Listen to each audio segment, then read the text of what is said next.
आप 1 तारीख के दिन अपनी उंगली निकाल लेना, सारे पाप का हिसाब चुकता करने के लिए।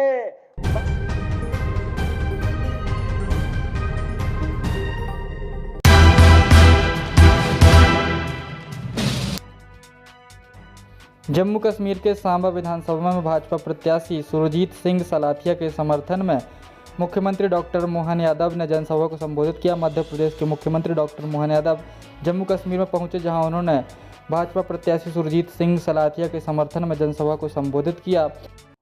जब ये खड़े हों, आपने तालियों की गूंज मध्य प्रदेश तक पहुंचनी चाहिए। सब खड़े हो जाएं।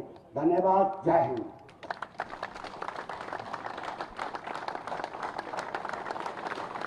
ताली बजती रहनी चाहिए। बदे भाई कभी मुझे। मैं मध्य प्रदेश से, मूलतः मेरी नगरी उज्जैन है। जय जय श्री महाकाल। बोलिए महाकाल महाराज की, वैष्णो देवी मैया की, बाबा बर्फानी की, छोटी काशी महादेव की, नरसिंह भगवान की, अन्नपूर्णा देवी की। आपके अपने सुरजीत सिंह जी जोरदार क्या भाषण दे रहे थे, ऐसा लग रहा पूरा आप बोलते रहे और हम आपको सुनते रहे। जनप्रतिनिधि जब चुनाव लड़ने आते हैं और चुनाव लड़ते टाइम जब अपनी भाषण में बात रखते हैं तो थोड़ा भी जो राजनीति समझता है वो दूर से देख लेता है कि इस जनप्रतिनिधि के बारे में जनता का रिस्पांस कैसा आ रहा है, और वो रिस्पांस बता देता कि उसके नीचे तक संबंध है। यानी चुनाव के बाद क्या होने वाला वो आज ही डिसाइड हो जाता है, ये एहसास हो जाता है। कुछ नहीं बचा चुनाव में। आपके मन के भाव, आपके चेहरे की प्रफुल्लता के साथ मुझे दिखाई दे रहा है। मैं वाकई आपको बधाई देना चाहता हूं। यहां के गांव के लोगों ने यशस्वी प्रधानमंत्री नरेंद्र मोदी जी की बात पे भरोसा करके विजय का संकल्प लिया। मैं बधाई देना चाहता हूं, आप सबका अभिनंदन करना चाहता हूं। पूरे मंच का अभिनंदन कर दो एक बार जोरदार ताली बजाकर। मैं मध्य प्रदेश में बाबा महाकाल की धरती से आता हूं, और महाकाल का मतलब ही कि सबका काल नियत है। जन्म के बाद जन्म से मृत्यु तक का हर एक का समय नियत है। उस नियत समय में परमात्मा ने हमको मौका दिया है कि हम अपने इस जन्म को सिद्ध करें, अपने जन्म को सार्थक करें, अपने देशवासियों के लिए अपना जीवन जिए, देशवासियों के लिए जिए और देशवासियों के लिए मरे। मुझे इस बात की प्रसन्नता है, यहां ये गौरव हासिल है इस गांव और इसके क्षेत्र के लोगों के लिए। जितने अच्छे भाव से आपने अपनी उस गौरवशाली परंपरा को बनाए रखा है। मुझे बताया, जो मैं पूछ रहा था कि यहाँ बड़े बड़े खेती किसानी के रकबे कितने हैं, उनका कहना बड़े से बड़े आधा एकड़ से बड़े नहीं है। अधिकांश जगह खेती की जमीन तो थोड़ी है, लेकिन यहां बहादुरों की खेती होती है। अपने खून से अपने खेत लाल करने की हिम्मत होती है। तब देश कोई ऐसे नहीं बनता है। देश बनने के लिए हजारों लाखों साल लग जाते हैं, और लाखों साल में ऐसे कई गांव के गांव अपने देश की सीमाओं की रक्षा के लिए अपने समय का सदुपयोग करते हुए, वैसे मामूली बात नहीं है शहादत करना, लेकिन शहादत को अपनी आंखों के सामने सिद्ध करते हुए देखना यह और भाग्य की बात है।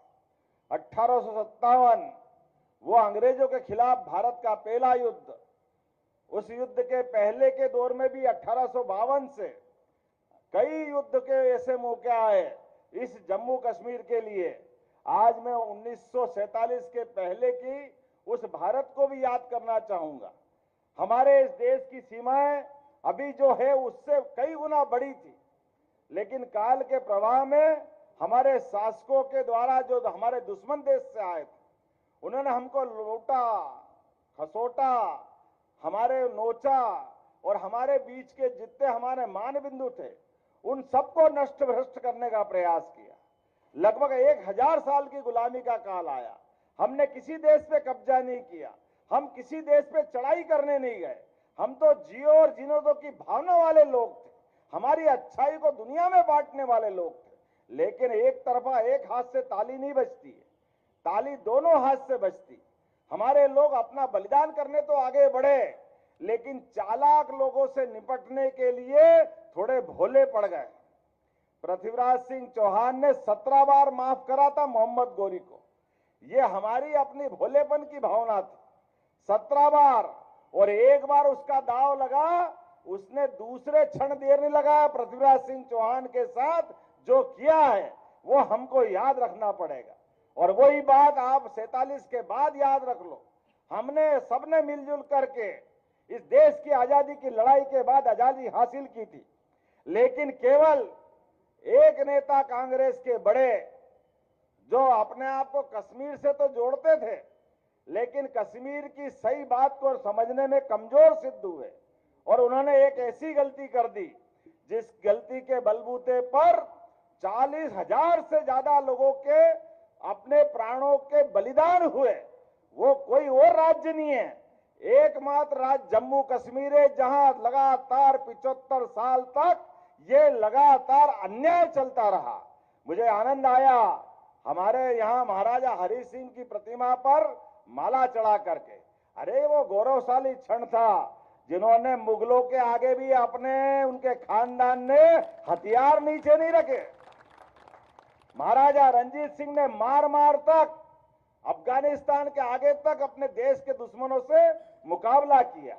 वो गौरवशाली क्षण था, लेकिन वो सारी गौरवशाली परंपरा हटा करके नादानी के साथ धारा 370 की आड़ में जिनका शासन चलता था, जो सच्चे अर्थों में राजपूत थे, उनको उन मुट्ठी भर 3 खानदान वालों के हाथों गुलाम बना दिया। ये देश का दुर्भाग्य, जम्मू कश्मीर का दुर्भाग्य। कश्मीर वालों ने अपने ढंग से लोकसभा विधानसभा बना ली, अपने ढंग से उनने अपनी रचना बना ली कि वो घाटी से पूरे कश्मीर को और जम्मू को नियंत्रित कर रहे थे। मुझे इस बात की प्रसन्नता है, यशस्वी प्रधानमंत्री के नेतृत्व में वो सारे षड्यंत्र फेल होगा। जोरदार ताली बजाओ माननीय नरेंद्र मोदी जी के लिए, माननीय अमित शाह जी के लिए, जिनके माध्यम से अब हमारे उस काले दौर से हम बाहर आ गए।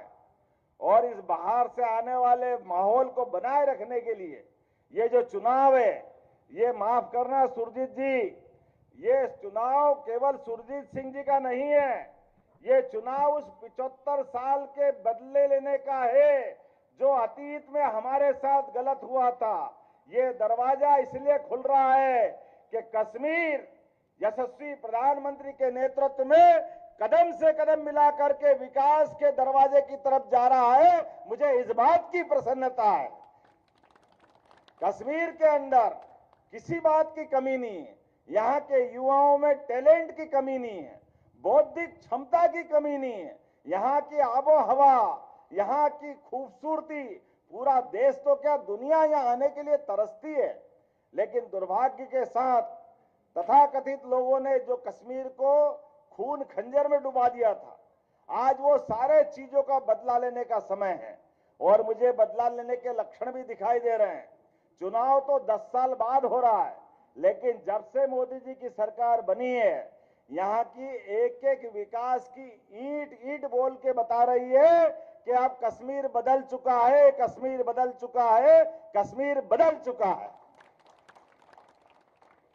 दुनिया के अंदर चुनाव के ऊपर कितना बड़ा पुल, दुनिया का सबसे बड़ा पुल अगर कहीं बना है तो वो लकड़ी के पुल वाला जमाना गया। दुनिया देखने आएगी कि भारत की टेक्नोलॉजी क्या है और भारत के अंदर शासन करने वाले का दिल कितना बड़ा है। 56 इंच का सीना नरेंद्र मोदी जी का ऐसे ही नहीं कहलाता। लगातार आप बताइए, ये जिस तरह से मैं घुसा हूं जम्मू से, वो जो 2 साल से भी कम समय में दिन और रात ये ब्रिज जो बन रहा है, ये रोड बन रहे हैं, ये रोड आपके लिए नहीं है, ये आपके साथ देश का संबंध जीवन भर जुड़ा रहे उस दरवाजे को खोलने वाले विकास की इबारत है, जिसके माध्यम से यहाँ की प्रतिभा पूरे देश में आए जाए, पूरे देश के लोग यहाँ आए जाए और अपना अपना जो काम धंधा करना चाहे, जिस दिशा में बढ़ना चाहे। विकास के मामले में जम्मू कश्मीर पूरे राज्यों में सिरमौर बने। अब इस बात की आवश्यकता है, मुझे इस बात की बधाई देने की इच्छा हो रही है, मुझे इस बात की प्रसन्नता है। अब हमारा तो छोड़ो, हमारा दुश्मन देश पाकिस्तान और पाकिस्तान के देश के लोग भी तरस रहे हैं। अब वो भी कहते हैं नरेंद्र मोदी जिंदाबाद। क्या बोलते हैं? नरेंद्र मोदी। और एक नहीं, इमरान खान से लेकर के सारे के सारे नेता बोल रहे हैं, क्योंकि हाथ कंगन को आरसी क्या, पढ़े लिखे को फारसी क्या, जो कह रहा है वो करके दिखा रहा है। वो इसलिए बहनों को तो आनंद आना ही चाहिए। जोरदार ताली बजाओ अपने भाई नरेंद्र मोदी जी के लिए। ये है नरेंद्र मोदी जी का कलेजा। हमने अपने देवी देवताओं में माता बहनों को ऐसे आगे नहीं रखा है। हमने कहा सीता राम, राधे श्याम, लेकिन राधे आगे है, सीता आगे है। इसलिए बहन बेटी को 18,000 मिल रहा है तो हमारा तो रक्षाबंधन वैसे ही मन रहा है, ये आनंद आ रहा है। सावन का महीना हर महीने मनेगा, रक्षाबंधन हर महीने होगा। और बहन बेटियों के हाथ में कोई पैसा आता है, बहन बेटी कभी पैसे नहीं बिगाड़ती, एक एक भाई जरूर बिगाड़ दे, कलाली चले जाए, पता नहीं क्या क्या करिया है, लेकिन अपने पैसे को अपने परिवार के लिए लगाने में हमारी माता बहनों को प्रणाम करता हूं। आपका ये योगदान ये कुटुंब परंपरा को बढ़ाता है, ये हमारे भारतवर्ष पे गर्व करने का मौका देता है, ये हमारी संस्कृति है। इस संस्कृति को बढ़ाने का काम अगर कोई कर रहा है तो यशस्वी प्रधानमंत्री श्रीमान नरेंद्र मोदी कर रहे हैं। और देखो आप आनंद के साथ, सीमा पे जवान और खेत में किसान दोनों की बराबर के लिए दृष्टि चाहिए। जब दृष्टि सही हो तो सृष्टि बनती है। हमें इस बात का गर्व है, खेत में काम करने वाले किसानों के लिए भी किसान सम्मान निधि, जोरदार अभिनंदन करो। पहली बार ऐसा हुआ है कि किसानों के लिए घर बैठे उनके पैसे पहुंच रहे हैं, और वो अब तो 6,000 से आगे बढ़ा करके कितने 10,000 की बात कही है। जोरदार ताली बजाओ। किसको कहते हैं 10,000 रुपया? ये है नरेंद्र मोदी की सरकार। और इस तरह से जम्मू कश्मीर के अंदर एक नहीं दो नहीं, लगातार ऐसी कई सारी योजनाएं। मैं उम्मीद करता हूं विकास के मामले में चिनाब ब्रिज की तो 14,000 करोड़ की लागत, एक कोई ब्रिज बने कितनी कीमत होती? 14,000। पूरी रेल में नोट भर दो तो नोट बिखर जाए, इतने नहीं आए, इतनी बड़ी रोड। 14,000 करोड़ किसको कहते हैं? 1,000 करोड़ ही बहुत होते हैं, यहाँ तो 1 करोड़ ही बहुत होता होगा। लेकिन इतने पैसे, पैसे का सवाल नहीं है। जम्मू कश्मीर का महत्व क्या है पूरे देश के लिए? ये 14,000 करोड़ तो क्या, 1,40,000 करोड़ भी खर्चा करना पड़े, नरेंद्र मोदी पीछे हटने वाले नहीं है। ये इस जम्मू कश्मीर की कीमत का भाव मन में लेके चल रहे हैं। हमारी एक एक इंच भूमि, हमारे जवान ऐसी शहादत नहीं देते हैं, ये देश की रक्षा के लिए अपने प्राण देना चाहते हैं। लेकिन देश के नेता में भी ये गुण होना चाहिए कि वो उनकी इज्जत करे, उनका प्रति सम्मान रखे। और मुझे इस बात का गर्व है, यशस्वी प्रधानमंत्री ने इस देश के जवानों की इज्जत की खातिर जिस पाकिस्तान और चाइना की तरफ हमारे नेता देखना भी पसंद नहीं करते थे, लेकिन नरेंद्र मोदी जी ने एक बार नहीं 2-2 बार घर में घुस के मार के बताया कि हमारे जवानों की खून की कीमत क्या होती। यह है हमारे देश के नेता का चरित्र, और इसीलिए उन पे पूरा देश दीवाना होता है। और देश तो क्या, आजकल पूरी दुनिया दीवानी हो रही नरेंद्र मोदी जी के लिए। क्या आनंद आता है हमारा शेर बहादुर लड़ाका जब जाता है, हमारा दुनिया का सबसे बड़े लोकतंत्र का सबसे बड़ा नेता यशस्वी प्रधानमंत्री जब रूस और यूक्रेन के युद्ध में भी अगर जाके दोनों देश से मिलने की हिम्मत रखते हैं तो दुनिया के 200 से ज्यादा देश में कोई देश ऐसा नहीं जो नरेंद्र मोदी जी की बराबरी कर ले। जोरदार अभिनंदन करो अपने नरेंद्र मोदी जी के लिए। और इसीलिए आज जब मैं आपके बीच में आया हूं तो मैं अपने साथ केवल एक ही भाव लेके आया हूं। हमारा और आपका एक रिश्ता है। आप भी भारत माता की और हम भी भारत माता की जय बोलते हैं। ये हमारे एक देश का कुल गोत्र है। इस देश की आबादी तो भले ही 142 करोड़ से ज्यादा है, लेकिन देश की सेना तीनों तरह की मिला लो तो केवल 13.5 लाख है। लेकिन 13.5 लाख सेना दुनिया के किसी भी देश का मुकाबला करने में सबसे सक्षम है। ये हमारा गौरव, और इस गौरव के लिए ये गांव धन्य है जिस गांव में आते ही देशभक्तों की शहादत को नमन करने का मौका मिल जाए तो ऐसा लगेगा कि जीवन धन्य हो गया। हमारे अपने पूजे न गए शहीद तो जवानी बांझ होती है। ये हमारे श्री कृष्ण सरल ने वर्षों पहले लिखा है। हमारे अपने वीरता के लिए नमन करना देवी देवताओं से भी बढ़कर होता है। मुझे इस बात का आनंद है आज इस अवसर पर जब मैं चुनाव की बात कर रहा हूं तो मुझे लगा कि अलगाववाद, आतंकवाद का तो खात्मा हुआ है। हमारे सभी सेना के जवानों ने लगातार घर में घुस घुस के मार करके इस देश के साथ कश्मीर के अंदर भी शांति, एकता, भाईचारे का वातावरण बनाया है। लेकिन अब आपकी तरफ से आप याद रखना, भूलना मत, आप सबको याद करो भगवान कृष्ण का वो काल जब भगवान कृष्ण ने अपने भाई अर्थात शिशुपाल के घटनाक्रम को याद करो। शिशुपाल उनकी बुआ जी का लड़का था और बुआ जी के लड़के के कारण से ये बुआ जी को मालूम पड़ गया कि कृष्ण के हाथों इसका वध होगा, इसकी हत्या होगी। तो बुआ ने कहा कृष्ण ये तुम्हारा भाई है, इसको माफ कर दो।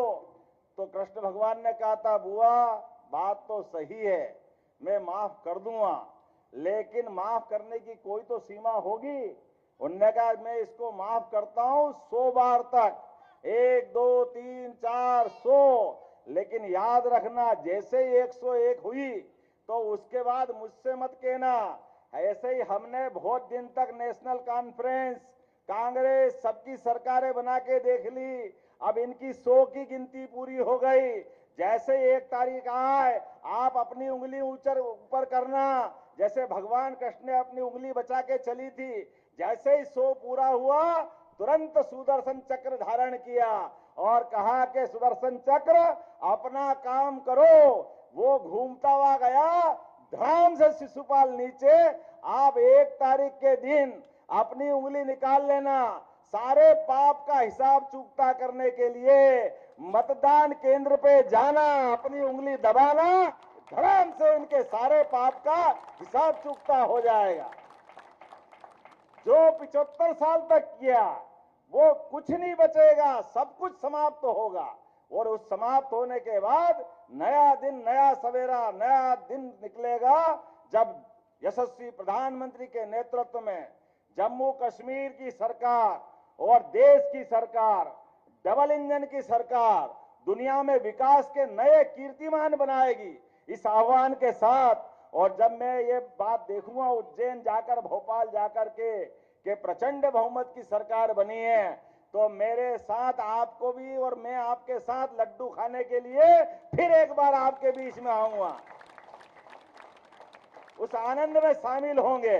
हम सब तैयार हैं तो तैयार हो तो अपने स्थान पे खड़े हो जाओ, नहीं तो मेरे मन में तो ऐसा है कि पूरी रात बोलता रहूं और आप सुनते रहो। लेकिन हवाई जहाज मौका नहीं देगा, शाम के पहले मुझे उड़ना पड़ेगा, सूर्यास्त के पहले पहले। तो आप सब मेरी बात पे भरोसा कर रहे हैं कि नहीं कर रहे हैं? अगर कर रहे हैं तो दोनों हाथ खड़े करके बताओ भारत माता की, भारत माता की।